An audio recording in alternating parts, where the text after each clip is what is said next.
Ça veut dire qu'elles en font depuis quasiment l'invention du football en fait. On a des premiers matchs de foot qui sont documentés dans les médias à partir des années 1917 et même un petit peu avant, donc pendant la Première Guerre mondiale. Et après la Première Guerre mondiale, ça va devenir carrément intense et le premier match de foot des Bleus, l'équipe féminine de France, il a lieu en avril 1920 où on sélectionne les meilleures joueuses du territoire pour aller affronter les Dickes Ladies de Preston en Angleterre devant 25 000 spectateurs. Aujourd'hui, le foot féminin, on peut se féliciter de plein de choses sur sa pratique. Et c'est vrai que depuis 91, on voit qu'il y a quelque chose qui va vers plus de développement et aujourd'hui, elles passent à la télé. Aujourd'hui, on connaît même presque leur nom. Vous vous rendez compte ? Pierre de Coubertin, il est connu pour avoir été le réinventeur des Jeux Olympiques. Dans ce tournant 19e siècle, 20e siècle, qui est un grand moment pour la valorisation des sports en règle générale. Et il va créer ça aussi dans une idéologie très humaniste. Et Pierre de Coubertin, c'est un Français, donc il y a quelque chose d'hyper symbolique et on aimerait bien que les valeurs olympiques ne soient porteuses que de messages de paix, d'amour, d'union et de liberté. Or, ça n'est pas exactement le cas pour tout le monde. Et c'est vrai qu'individuellement, Pierre de Coubertin est quelqu'un qui a eu beaucoup de sorties assez misogynes contre le football féminin, et notamment une phrase assez célèbre « S'il y a des femmes qui veulent jouer au football ou boxer, libre à elles, pourvu que cela se passe sans spectateurs. Parce que les spectateurs qui se regroupent autour de telles compétitions n'y viennent pas pour voir du sport. » Fin de citation. Alors justement, il y a cette espèce d'argument que les spectateurs, quand ils vont voir jouer des femmes, c'est en fait pour se rincer l'œil.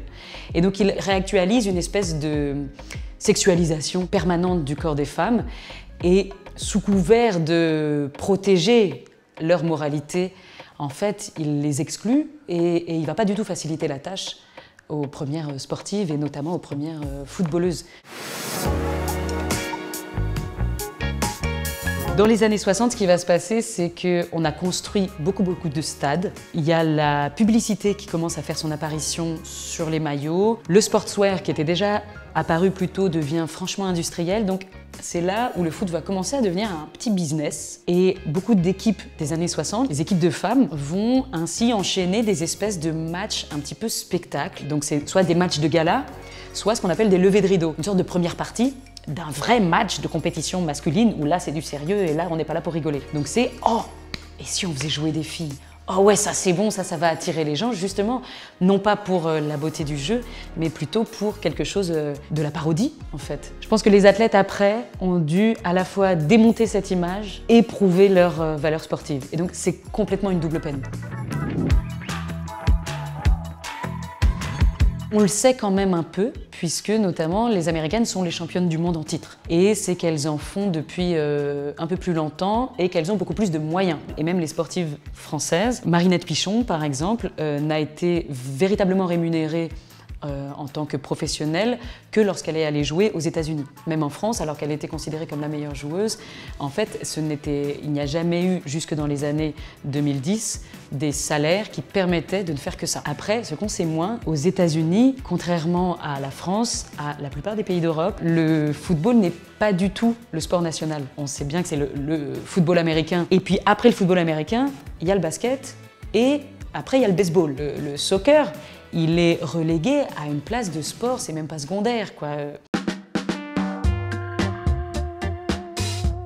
Et alors une poulette, qu'est-ce que ça raconte symboliquement? Alors je dis une poulette parce que c'était censé être un poussin féminin, pas une bonne poule bien développée qui jouait avec un ballon.